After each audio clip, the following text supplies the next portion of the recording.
Pengen tahu nggak? Game apa yang paling mahal di dunia?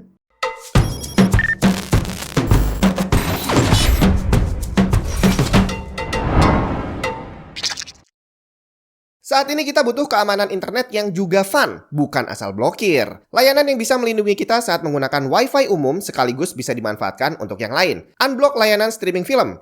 Unlock IP kita yang di blacklist sama server game, dan bisa mengakses internet dengan koneksi terenkripsi. Ivacy VPN menawarkan semuanya dengan harga yang gak bikin kantong bolong.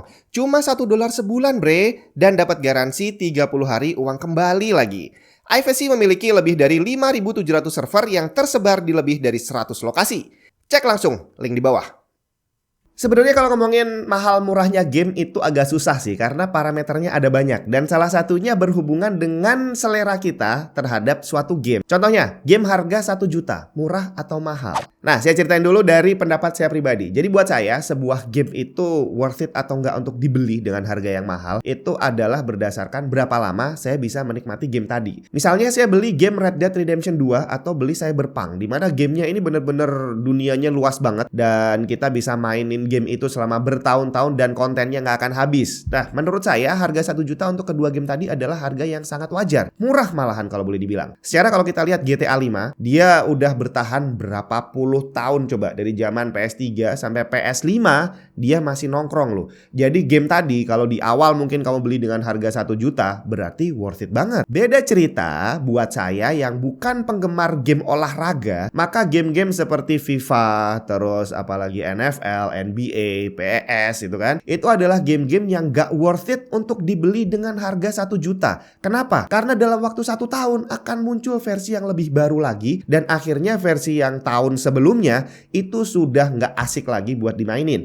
Jadi kamu beli game dengan harga 1 juta, kamu cuma punya waktu mainin 12 bulan doang. Itu pun kalau kamu beli di hari pertama rilisnya. Jadi perbedaan antara Red Dead Redemption sama FIFA tadi adalah kalau kamu nungguin 1 tahun untuk ada diskon, semuanya bakal didiskon. Tapi di saat Red Dead Redemption 2 didiskon dan kamu beli 1 tahun setelah dia rilis gitu ya, waktu untuk bisa mainin itu masih panjang bre, gak ada batas waktunya. Tapi kalau kamu beli FIFA 22 yang rilisnya tahun kemarin dan hari ini udah dibagi gratis sih kayaknya ya. Dan semisal nih gak gratis, hari ini didiskon, kamu beli sekarang, udah basi bre, karena yang 23 udah keluar. Teman-teman kamu nggak ada lagi yang mau mainin. Kalau mau main di rumah kamu, ya maunya main yang 23 aja lebih asik. Tapi balik lagi, hal ini sangat relatif. Buat saya game bola tadi mahal karena memang saya bukan penggemar bola. Tapi kalau buat kamu yang penggemar bola dan kamu menganggap bahwa 1 juta setahun itu worth it, ya udah, kenapa enggak gitu kan? Nah, termasuk nih kalau kita bicara tentang experience main, kita bukan cuma bilang berapa lama game tadi bisa bertahan, tapi juga berapa lama kita bisa mainin gamenya. Dan kita beneran bicara tentang durasi gamenya. Berapa banyak waktu yang kamu butuhkan untuk menyelesaikan mungkin satu story. Ada satu game yang boleh dibilang luar biasa mahal. Judulnya adalah Super Fight. Di region negara maju, game ini dijual dengan harga $200.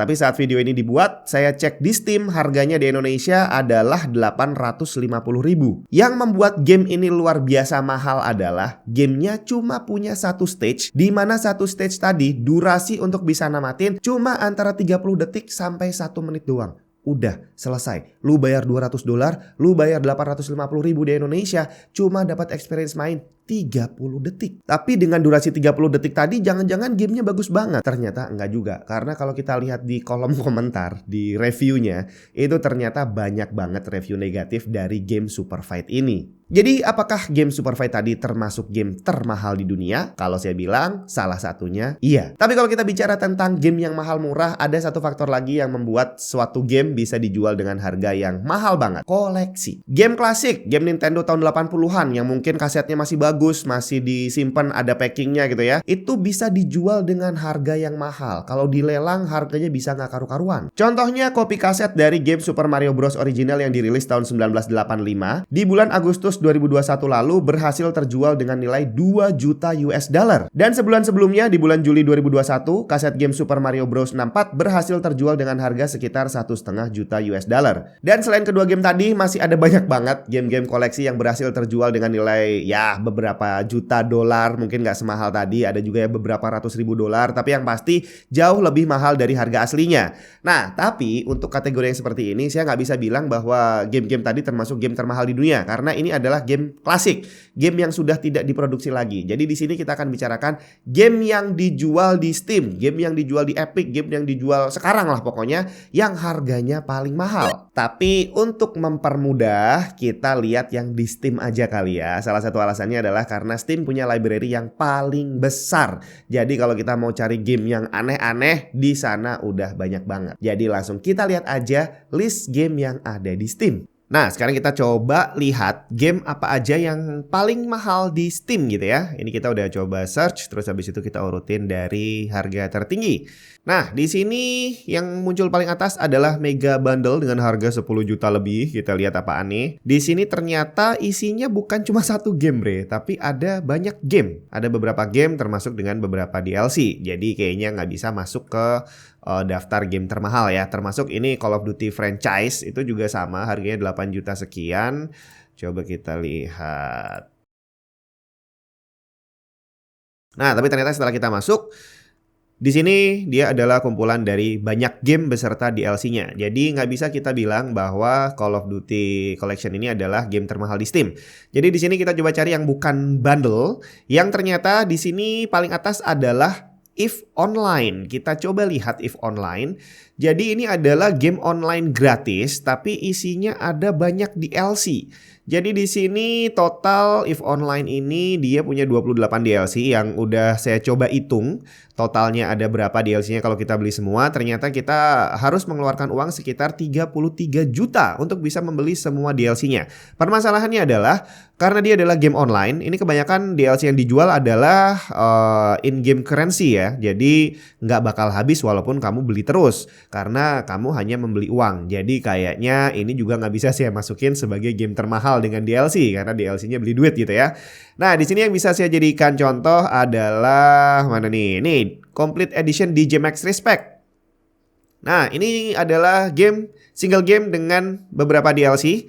Dan ini pantas untuk masuk menjadi game termahal juga, salah satu game termahal, karena kalau kita beli semuanya nih, total yang harus kita keluarkan adalah 7,6 juta sebelum diskon. Kalau diskon bisa lebih murah lagi. Termasuk ini ada lagi D&D Classic. Di sini juga sama, ini adalah game dengan banyak DLC, dimana kalau kita beli total semuanya ini, kita harus keluar duit 6 juta lebih sedikit, atau bisa lebih murah kalau pas lagi diskon kayak gini nih ya, jadi 4,8 juta.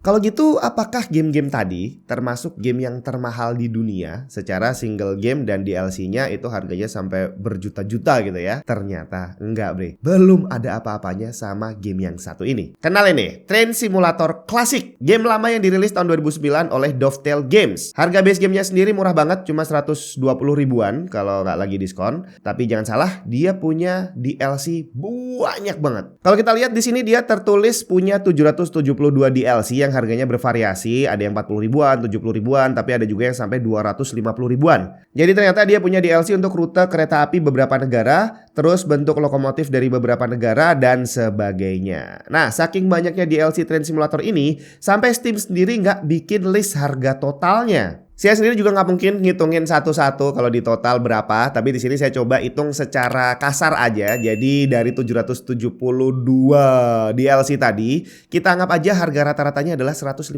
ribuan. Berarti harga total kalau kita mau membeli semua DLC-nya lebih dari 115 juta rupiah. Jadi di sini saya bisa bilang bahwa Train Simulator Classic ini adalah game yang paling mahal di dunia yang berhasil saya temuin. Memang sih di sini yang dijual adalah base game dan DLC-nya. Tapi kalau kamu beli game yang harganya 1 juta, itu juga adalah game dengan DLC. Karena untuk base game biasanya harganya cuma ada di kisaran 700 ribuan. Baru setelah ada versi yang gold itu jadi 900, kemudian versi yang apalagi ultimate itu ada yang harganya 1.200.000. Jadi intinya game yang harganya mahal itu dijual beserta DLC-nya. Nah, si Train Simulator Classic ini saking banyaknya DLC sampai nggak bisa dijual dalam satu bundling semuanya. Kalau kamu berhasil nemuin game yang lebih mahal dari ini, kamu bisa langsung share aja di kolom komentar. Siapa tahu game yang kamu temuin belum dikenal sama banyak orang.